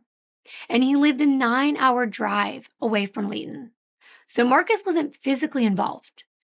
But could he tell them something about maybe what happened afterward? Because it is common, not always, for twins to be very close. So had Vincent confided in his twin with their unique bond? Well, on April 21st, the same day as Vincent's second police interview, South Australia police actually took a statement from Marcus about the days leading up to and following Stephanie's murder. Marcus admitted that he had a phone call with his brother Vincent on April 4th, and it was about 10 minutes in length. Marcus said that Vincent sounded completely normal, nothing out of character. Now, this would have been obviously before the murder. And then Marcus recalled the following day at 6:56 p.m. Vincent called him again. When Marcus asked, "What are you doing?" Vincent replied, "Just driving around." Marcus asked, "Where?" And he got the same answer, "Just driving around." Marcus told the detectives that at this point, Vincent sounded weird. Now, Marcus was eating dinner, so he told his brother he would call him back. And then Marcus said he called Vincent back 3 days later on April 8th. And Vincent sounded more back to his usual self, and the brothers chatted about work and just everyday things. And Marcus told the detectives that when he saw the news story the very next day about the arrest of a 24-year-old school janitor over a murder in Leighton, he felt sick to his stomach. He immediately called his mom, who confirmed to him that his twin brother was the one that was arrested. Now, 4 days after that, Marcus said that Vincent called him from the correctional center. And they discussed how Vincent was doing and who was going to represent him in court. But let's pause on Marcus for just a moment. The next day, April 22nd, it was finally time for Stephanie's loved ones to say their goodbyes. Businesses across Leighton closed for 1 hour from 1 p.m. as a mark of respect. Her family and Aaron agreed it was fitting for the service to be held at their intended wedding venue. The picturesque outdoor setting should have been the site of Aaron and Stephanie's celebration of love, and now it would still be a place of celebration, but of Stephanie's life lost. It was just heartbreaking. Locals who lived along the funeral procession route, they tied yellow balloons to the trees, and more than 1,500 people sat beneath those sprawling gum trees as they listened to the song "Be Still" by the Killers being played. Stephanie's loved ones were all dressed in the outfits that they had planned to wear to her wedding. And on top of Stephanie's white coffin were purple, pink, and orange flowers, the color that was supposed to be in her wedding bouquet. Her sister Kim spoke of Stephanie's way with people, how she was secure in who she was, that she wasn't bothered by what other people thought of her. And Leighton High School's vice captain Grace Green also spoke, telling the crowd that Stephanie always knew how to brighten someone's day. She says, "You've given me enough love to get me through these last few terms. You'll be deep within my heart." And everyone gathered there released hundreds of yellow balloons as the song "Making Memories of Us" by Keith Urban played. That was the song that she had chosen for her first dance with Aaron. As the service came to a close, everyone there was comforting one another while the song "Home" by Edward Sharpe and the Magnetic Zeros played in the background. And to me, the music made this so much sadder. And the fact that these were all of her wedding songs and the wedding colors, that got to me personally. But I now need to go back to something else. Marcus. Over the following weeks, investigators dug into his account of his phone contact with his brother Vincent in the days around the murder. And when they examined his cell phone, they found something kind of strange. Now, Marcus had text conversations with other people going all the way back to November of 2014. But every single message between him and his brother Vincent had been deleted. It was impossible to say exactly when they were deleted, but still, that's suspicious. What had the brothers been discussing that they obviously didn't want anyone to see? They also noticed that on the morning of April 9th, Marcus had clicked on a news article titled Bride-to-be Stephanie Scott missing from Leeton, New South Wales, 1 week before her wedding. And 5 days later, on April 14th, Marcus actually Googled selling jewelry in Adelaide. And on May 4th, he searched for the price of diamond engagement rings and where and how to sell them. Remember, Stephanie's engagement and graduation rings were still missing. And Marcus had admitted Vincent asked him for his address at some point. So was it possible that Vincent had sent these rings to his brother and had asked him to sell them? If Marcus had followed through, he would be an accessory to murder.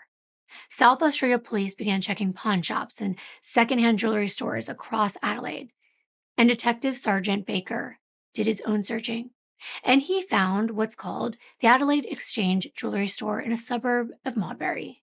When he showed the owner photos of Stephanie's missing rings, the owner confirmed that 2 rings matching the descriptions had been sold to his store on May 9th for a total of $705. But here's probably the saddest part of this, because it gives you so much hope. The rings were no longer at that store, and they hadn't been bought by a customer.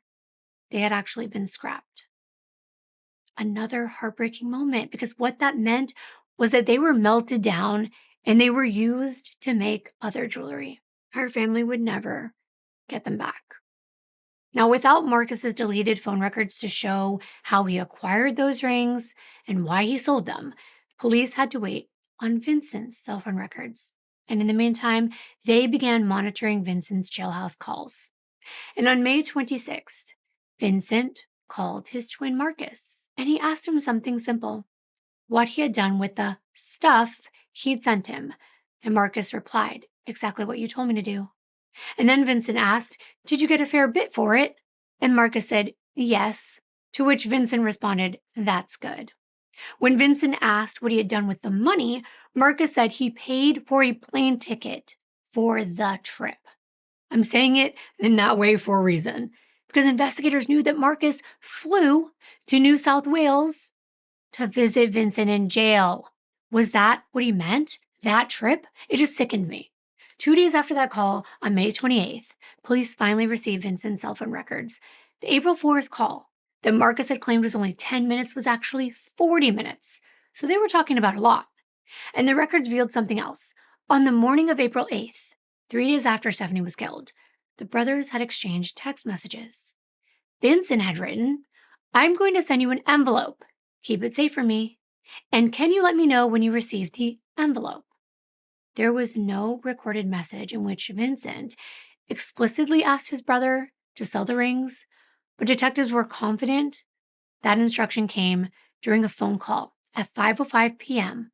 on April 8th, before Vincent was arrested. One of the detectives asked Marcus on May 30th about whether Vincent had sent him the envelope containing jewelry, and Marcus denied it. He said he didn't receive anything in the mail from his brother since the previous Christmas. Isn't it so obvious, though? I'm like, give it up already. Meanwhile, the DNA testing of items seized during the investigation was underway.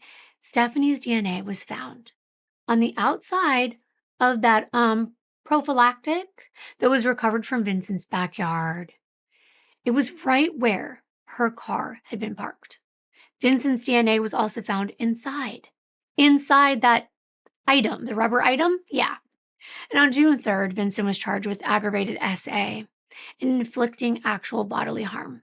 A week later, Marcus was arrested at his home, and the day following, on June 11th, he was extradited to New South Wales and charged with being an accessory after the fact to murder. If convicted, he faced a maximum of 25 years in prison. It was shocking when news spread that not one person but 2 people were implicated in Stephanie's murder, and they were twin brothers. To many people, the revelation that Marcus had sold Stephanie's rings, which were now gone forever, was nearly as sickening as all the accusations against Vincent himself. And I don't know if you feel the same way, but honestly, the whole time I kept thinking that is so disgusting. The lack of remorse, the lack of care, that these two men were just so cold. Because his brother had to have known something happened, right? He read the articles, he looked things up about Stephanie. Prosecutors kept building their case against the twins.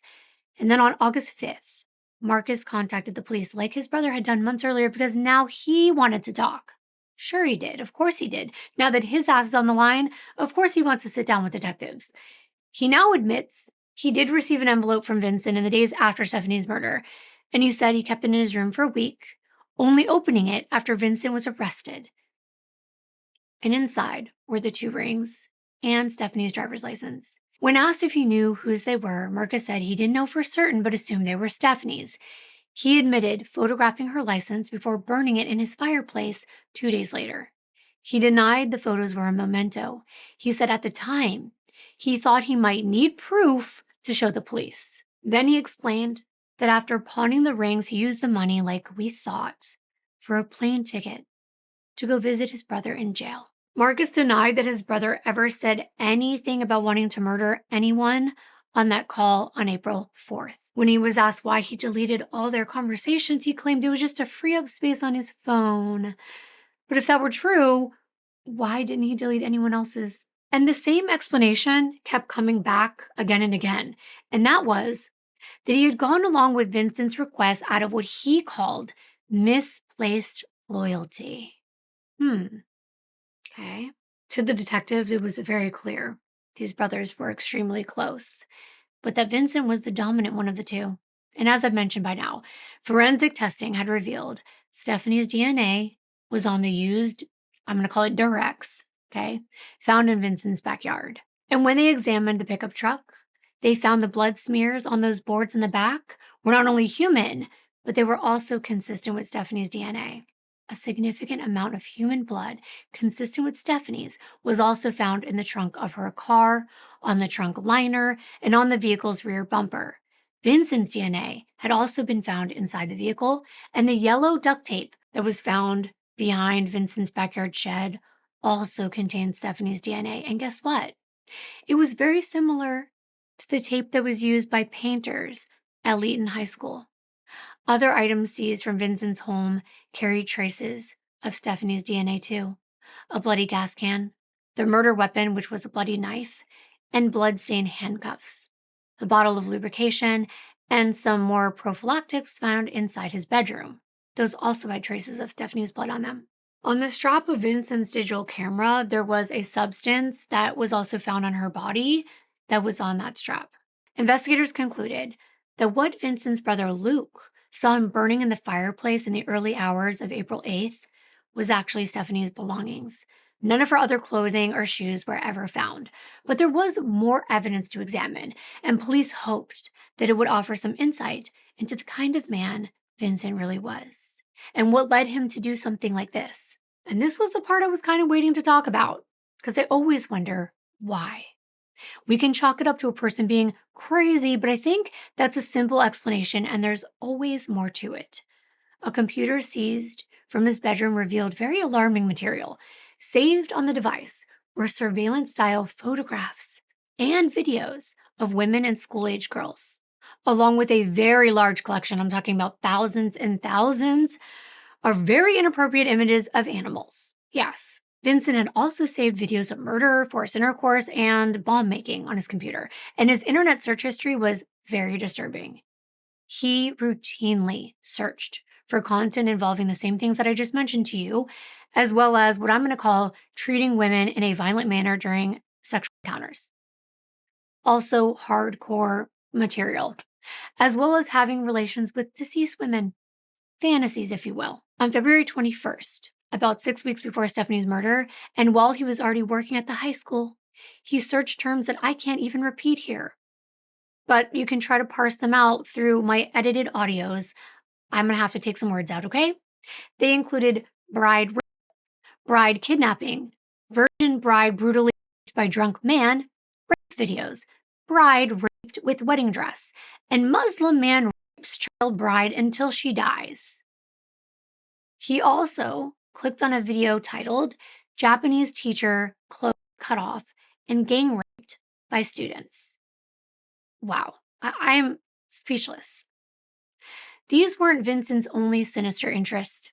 He ordered various adult devices online, and that's not damning in and of itself if you're not accused of a crime like this. But investigators then learned he held an account with a security company that sold handcuffs, batons, and knives as well. So put it all together. We know exactly what this man was about.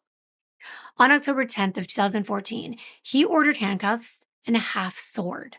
The day before Stephanie's murder, he ordered another knife and more handcuffs and even leg cuffs. That same day, he searched terms like widowmaker, widow knives, sharpest puncture knives, sharpest knife tips, sharpest knife you can buy, best piercing knives, and serial killer knives. And the items he ordered the day before the murder arrived at his home on April 14th. His mother handed them to police.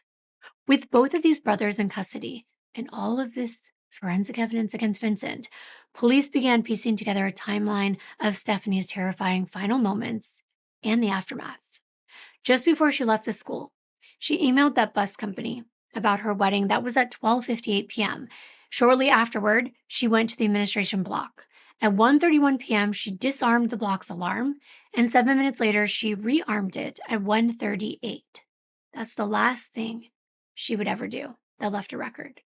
Stephanie then walked along an enclosed corridor towards the locked school gates. That's where she saw Vincent standing there, and she said, "I'm going home now. Have a happy Easter." As she paused to reach into her bag to get out the keys to unlock the gate, Vincent grabbed her from behind, put one hand over her mouth and the other around her waist. Walking her backward, he dragged Stephanie along that corridor towards the storeroom.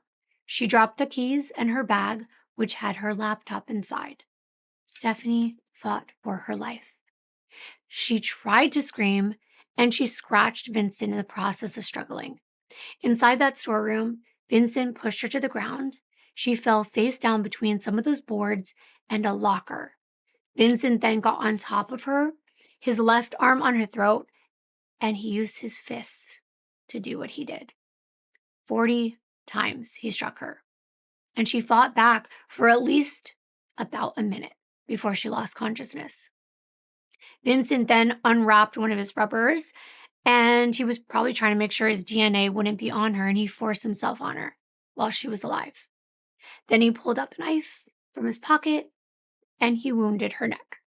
Leaving her in that storeroom, he went out to her car, drove it from the street into a secluded area inside the school grounds, carried her body outside, placed it in the trunk. And at some point, he also slipped the 2 rings from her fingers, her engagement ring and the special graduation ring her parents had given her. He stuck yellow tape on her neck in a vain attempt to control bleeding, and then went back into the school to briefly try to clean up. He then drove Stephanie's car to his house, parked it in the backyard behind his shed, and her body stayed in that trunk while Vincent went inside and ate lunch. Then he walked back to the school, pressure washed the storeroom, loaded the blood-stained boards that he couldn't clean into his pickup truck, and drove back home. Later that afternoon, he drove out of town to dispose of Stephanie's laptop in that canal, which he was seen by Brendan and Paul. Later that night, Vincent used Stephanie's car to fill up a gas can before driving her body out to the national park under the cover of darkness. After placing her on the ground and removing her clothing, he laid tree branches over her pelvic area and took several photos. He then poured gas over the branches and set them on fire. Vincent then drove Stephanie's car back towards Leeton, but rather than abandoning it right away, he most likely drove it home first, where he got rid of the gas can and the plastic trunk liner, because remember, they were found. Then he drove back out of town, left the Mazda on Pike Road, and walked the rest of the way home in the dark. In the following days, he drove around Leeton and Griffith, disposing of Stephanie's personal belongings in public trash cans. And then, having spoken to his brother just before his arrest, Vincent mailed Stephanie's rings and her driver's license to Marcus. Prosecutors felt there was a possibility that Marcus knew that his brother had murdered Stephanie before even learning of his arrest. This was obviously based on the searches and things like that, but it could not be 100% proven. The story of Stephanie's brutal murder continued to dominate Australian news, as both of these brothers were now awaiting their next public court appearance. What everyone really wanted to know, and I think it's probably a question you have, is how could a monster hide in plain sight in a small community that everyone thought was safe? Well, let's examine where it all started. Vincent and Marcus Stanford were born in Franklin, Tasmania in December of 1990, joining their older brother Luke. When the twins were around 3 years old, their parents' marriage broke down and their mother Anka took the 3 boys back to her home country, the Netherlands. Their father Steve returned to Australia not long afterward and had no further contact with his sons at that time. Anka worked very hard as a nurse to raise the boys on her own. Neighbors that knew them found the boys to be polite, but they did think that Vincent was strange. He was very soft-spoken and never made eye contact with anyone. The household kept as many as 9 cats at one time. Don't know why that was mentioned, but they said the home was chaotic and there was a lot of wild, overgrown bushes in front of it, so you couldn't really see inside. The boys were apparently bullied at school because they had an Australian accent, but they never fought back, even though they were bigger than most of the boys and physically capable of beating up their peers. So they didn't resort to any violence at that point. At school, as a matter of fact, Vincent did have a nickname. It was Psycho. And this was because although he didn't act out physically, he did have violent outbursts. And that's pretty telling. He had very limited social skills.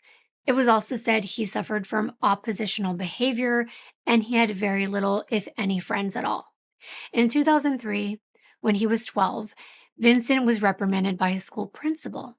This is because he was on the school grounds outside of school hours. Isn't that interesting?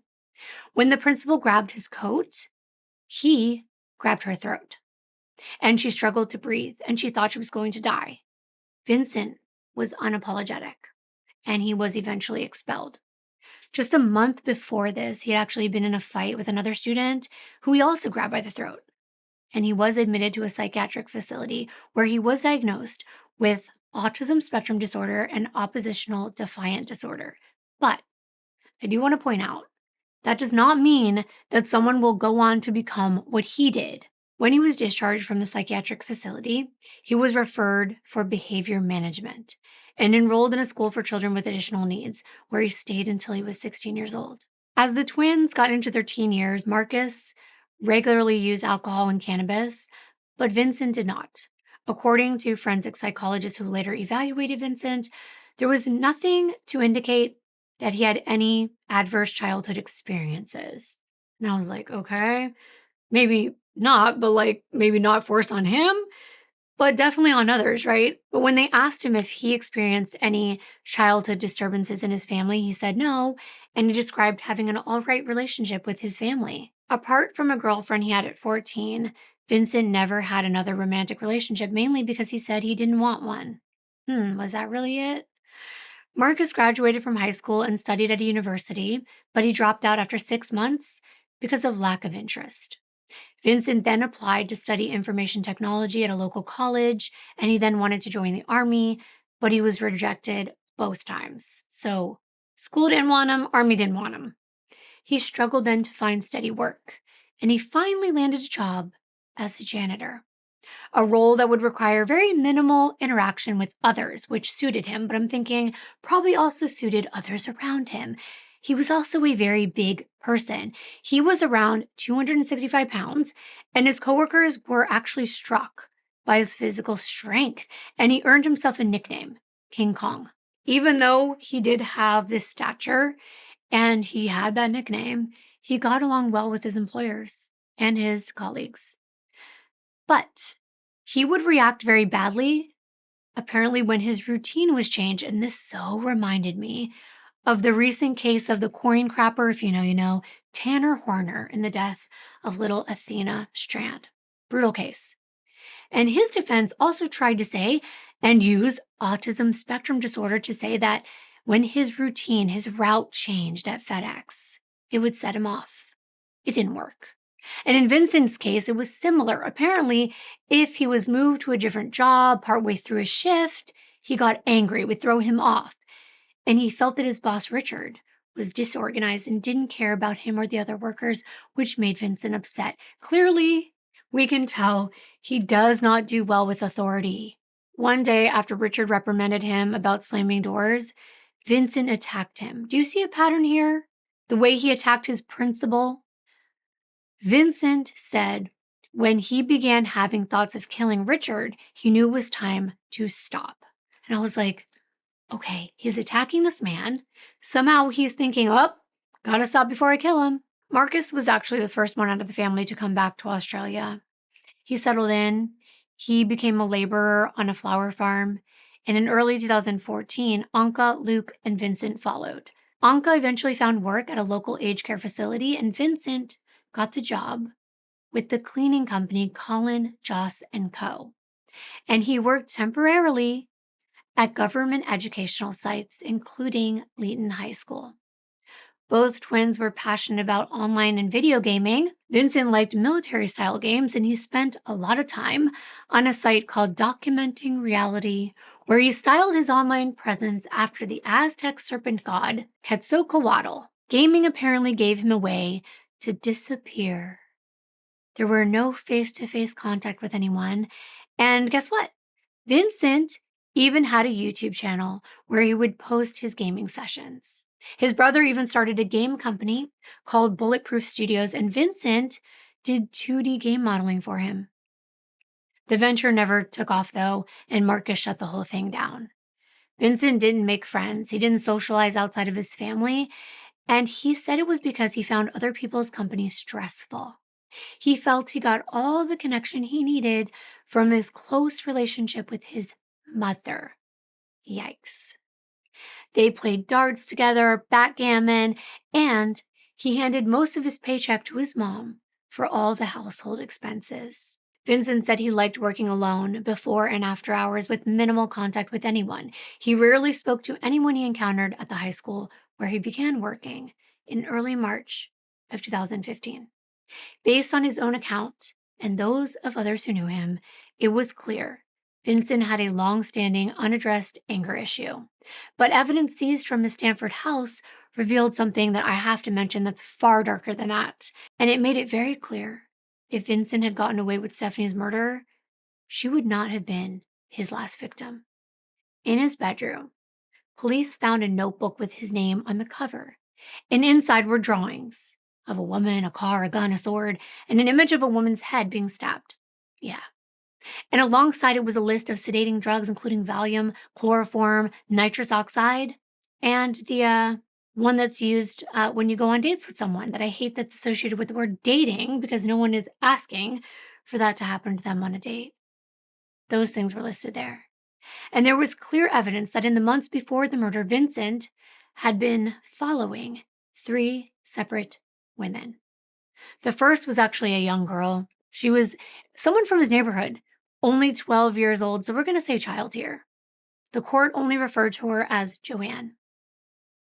Vincent had been secretly watching her, taking photos of her, and what police recovered from his devices was a staggering amount. I'm talking like 15,000 or more. I think it was even 100,000. I don't know, but thousands of images that were sickening in nature. In his notebook, he had tracked her comings and goings, where she was when she was home alone, and it was so chilling that he was writing about when he could take her. In his first police interview, Vincent called it a baseless obsession. I don't know what he meant by that. You're obsessed with a girl from your neighborhood, a schoolgirl. And he did admit he wanted to take her, but he fought the urge. And he acknowledged that if he had taken her, he probably would have killed her. So how is that baseless? If this isn't absolutely terrifying, I don't know what is. He referred to her by a word that rhymes with gut and starts with an S. Yeah, a little girl.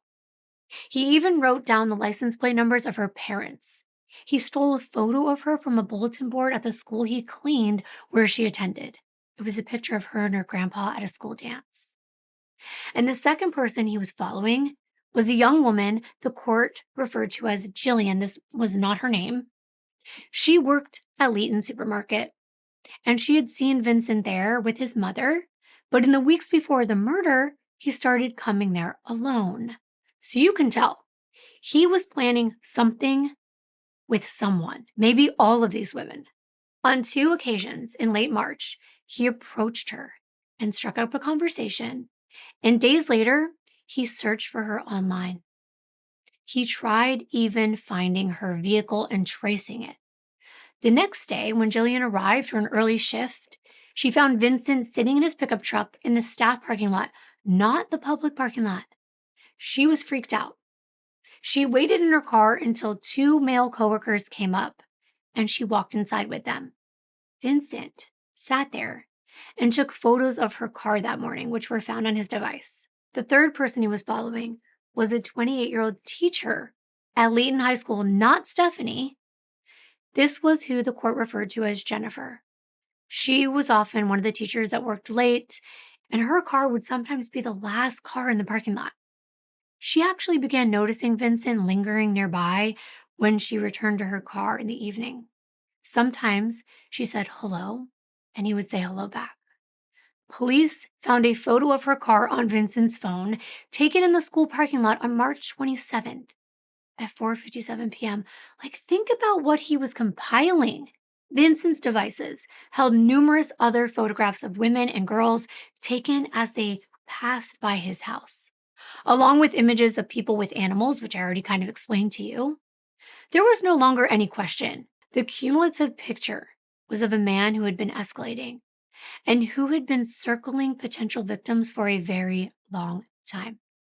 And if you're wondering, there were no photos or evidence like this of Stephanie in his devices. He wasn't following her like he did with these other women, which I found was interesting. He specifically followed another teacher from the same high school, but not Stephanie in the same manner. However, all the searches for bride-related violence meant at some point he saw her, and he knew she was about to get married, and he became obsessed with that fact. On March 31st of 2016, Stephanie's loved ones gathered for the twins' hearing before the court. Of course, Vincent's defense tried to stall things like they always do. I think they do that when they know they are going to lose, and they really have nothing.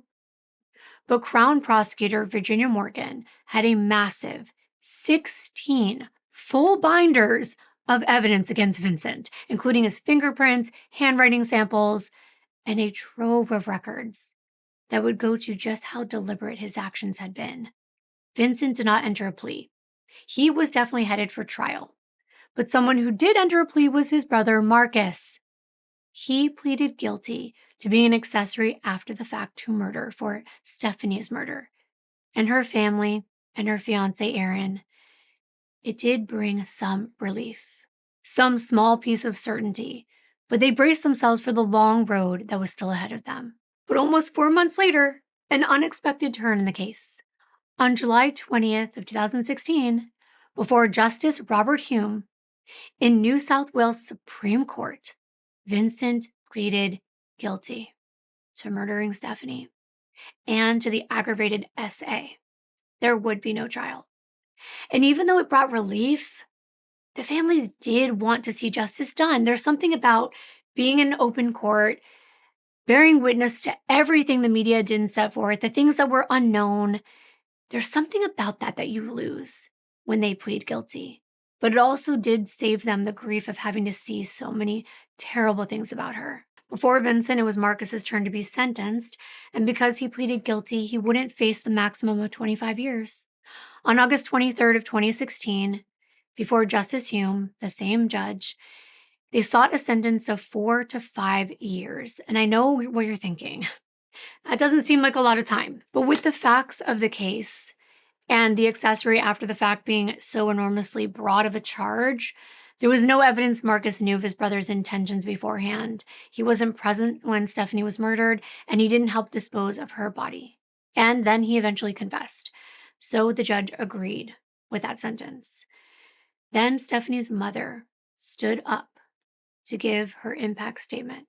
This is what she said, and I quote, "Even as we searched, Stephanie's fate was known by a second person.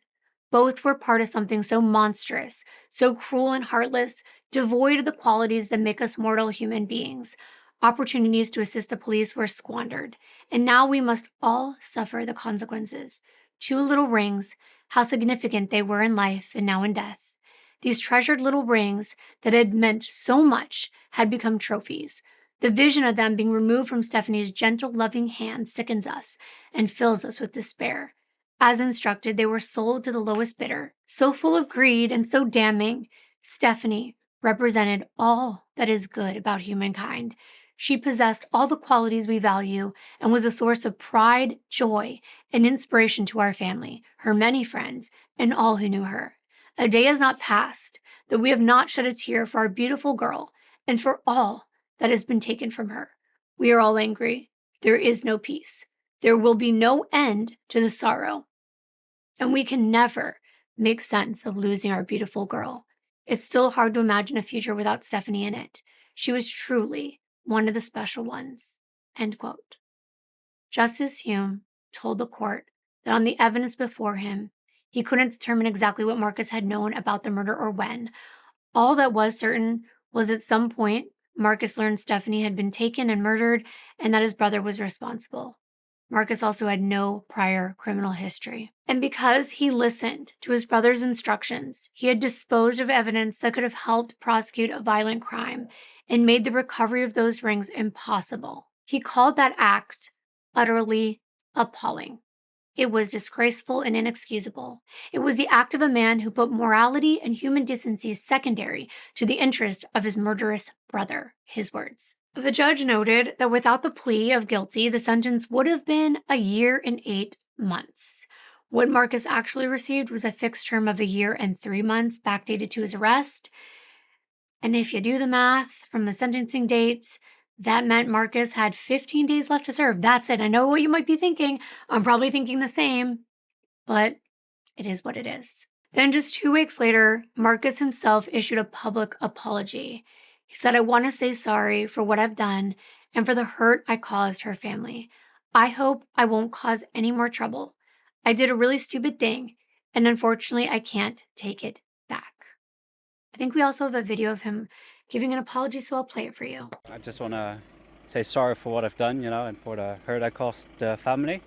And, it's over for now. I hope I won't cause any more trouble. I did a really stupid thing, and unfortunately, I can't take it back. I'm sure for Stephanie's family, that meant close to nothing. Marcus was free, and they were still waiting for Vincent to answer for what he had done to their loved one. On October 13th of 2016, Vincent was sentenced, again by the same judge. They were seeking the maximum, life in prison with no parole. The judge did reject several parts of Vincent's own confession, and I think you remember hearing it and probably think the same. It reveals how carefully this judge weighed what Vincent claimed against what the evidence actually showed. Take the drive back from the national park. Vincent had told police he left Stephanie's car on Pike Road and walked into town from there. But the judge couldn't reconcile that with physical evidence. If Vincent had gone straight from the park to Pike Road, he'd have to carry the heavy gas can and the plastic trunk liner nearly 7 miles on foot. There would have been no reason when he had the car. The judge concluded that Vincent drove the Mazda home first, dumped the gas can and the liner there because they were later found, and only then did he drive out there and leave the car on Pike Road before walking back home. So that small correction, it matters because it told the judge something larger, that even in the dark, hours after the murder, Vincent was thinking clearly and moving deliberately. The same question, how much was deliberate, ran through this whole sentencing. For example, when he said he didn't commit any SA and he removed Stephanie's clothes because they wouldn't burn in his mind, that made no sense, and the judge rejected that as well. He tried to also make excuses about how the DNA got in certain places like handcuffs and lube and all kinds of things like that in wrappers. He was like, it was when I touched them later, when I placed them back after the murder. No, the judge found that explanation unlikely and not credible at all. The premeditation ran deeper still because the judge noted that Vincent had searched the internet for terms about brides in the weeks before Easter, while already working at the school, raising the possibility that Stephanie had been a target well before that Sunday. I'm not going to go into all the details about the two psychiatrists, one by the state, one by the defense. They did not agree with one another at all. The one for the state talked about everything that was found, the notebook, the interviews, the search history, the photos. I mean, they mapped out a lot of violent behaviors that are present in other offenders as well. And it was clear with almost pure certainty that he would offend again and that he was just on a path of destruction. This was going to be maybe his first victim, but not his last. He placed Vincent in the high-risk category. But the defense psychologist, she had much less to work with. She interviewed Vincent in April of 2016 before he admitted to the SA. So all she had were his denials. She never examined what actually drove him to commit the crime at all. Never the bra, the photographs. Her conclusion was more that he couldn't help himself. He couldn't stop himself. That he had these thoughts since he was 7 and that he just didn't know what to do with them. And then, of course, Stephanie's mother stood up again during this sentencing, and she spoke for her whole family and everyone representing Stephanie. They all were wearing something yellow. Marilyn opened with a fragment of the speech she had written for the wedding, and that is just heartbreaking to think about. She said, quote, "Now Stephanie and Aaron are starting life together as Mr. and Mrs. Leighton Woolley. They will have time to make a history together, little jokes, family holidays, special events, and places, their own memories with milestones to celebrate," end quote. But then her words turned to what her daughter had endured. She said, "I'm haunted by visions so terrible it's difficult to rest. It sickens me to think that in her last moments on earth, Stephanie would have been at a loss to comprehend how this person, to whom she had only ever been polite and pleasant, could betray her so badly. Did she see the knife? Did she see the fist before he pounded her precious life into oblivion? We will never know what she suffered, but to know that she suffered at all is difficult for us to bear. She spent her wedding day in a morgue. There were no vows exchanged, no wedding dance. Instead of enjoying every moment of her evening with loved ones, Stephanie was on a long and lonely journey to meet with the coroner. Her ordeal was coming to a close, as ours was just beginning. Our lives had been shattered. How could this have happened to our beautiful girl? There will be no end for us. Such a tragic waste and a precious life unfulfilled." End quote. She closed by turning to the monster directly and saying this despicable person was too pathetic and inept to make a life of his own, so he chose to take a life he had no right to. There were many behaviors that should have raised red flags. End quote. For the murder of Stephanie Scott, Vincent was sentenced to life in prison with no parole. He would die behind bars. Outside the courtroom, her mother spoke to reporters, saying that the past 18 months had been the most difficult time for them. So much was taken. Stephanie had everything taken away from her, but that Stephanie would want them to resume their lives, to be kind to themselves, to let the music and fun back in, that they needed to be able to fade from the public view, to mourn their beautiful girl and work their way through their grief. 2.5 weeks after Vincent was sentenced, the Scott family was dealt another devastating blow. Because on Halloween, on October 31st, Stephanie's father, Bob, was clearing gum trees on the family's farm when he was struck by a falling tree and killed. Every time I hear something like this, right after something so terrible has already happened to a family, it's shocking to me. Bob had been a pillar holding his family together through the worst of it. So it was only fitting that his funeral was held at the same venue where they had to say goodbye to Stephanie just months before. 9 months later, in May of 2018, Stephanie's family actually sued the New South Wales Department of Education and Vincent's employer. Both the department and the cleaning company maintained that no one ever raised a concern about Vincent's conduct or his access to the school, that he passed the mandatory police and working with children checks. A spokesperson for the cleaning company told the reporters, clearly, if we had heard those sort of stories, we would have done something. We had nothing. If someone raised a concern, we would have immediately responded and investigated. No one ever raised any concerns, so they had no idea. The lawyer representing the Scott family called for far more of a comprehensive screening for anyone that worked at schools in any capacity. There was at least one story of life moving forward. Aaron found love again. He was married in December of 2020 and became a proud father of 2. And 5 months later, in May of 2021, Stephanie's family reached a settlement with the New South Wales Education Department and Vincent's former employer. Now, those terms are confidential, but what is clear is that new terms were put in place to strengthen and protect teachers, staff, and beyond. Stephanie's legacy has endured in many communities and the events that are held in the aftermath of her death. The high school she used to work at is one of the places. They now have an annual Stephanie Scott Gala, a sports day honoring her. And for her passion for music and performing, in June of 2016, they made a memorial outdoor amphitheater at Leiden High School. And it has the words "Fly High Steph" across the back of the stage. Even now, there are so many questions about Stephanie's case that remain unanswered. Even the judge himself rejected several parts of Vincent's confession, like about her clothes, that he planned to burn them, but then he didn't because he didn't think they would burn, so he took them off. Why did he wash her?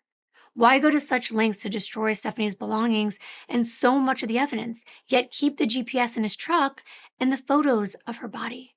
Remember, when police first arrived at his house, he volunteered that he'd been out taking photos. It's almost as though he had given them an invitation to look at his devices. Why the man who planned so carefully left those particular doors open, only Vincent knows.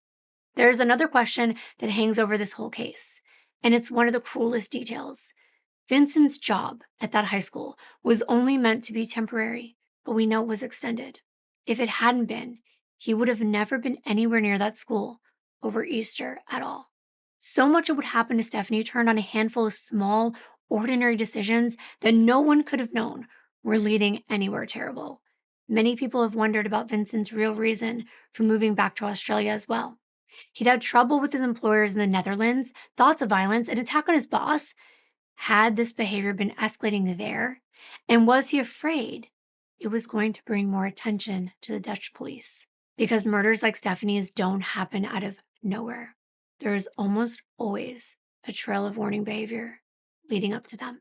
But I want to close with something else.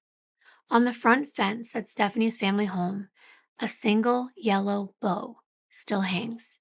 It's a permanent reminder of her smile, her love for life, and the way she always wanted to give something back. Stephanie's mother misses her daughter desperately, but she feels Stephanie with her in every moment of every day. And she knows that anyone who was lucky enough to have met Stephanie came away better for it. That's her legacy. And I want to now thank you so much for getting to know Stephanie yourself and being here for her story. Let's remember her. I will see you in my very next video. Bye.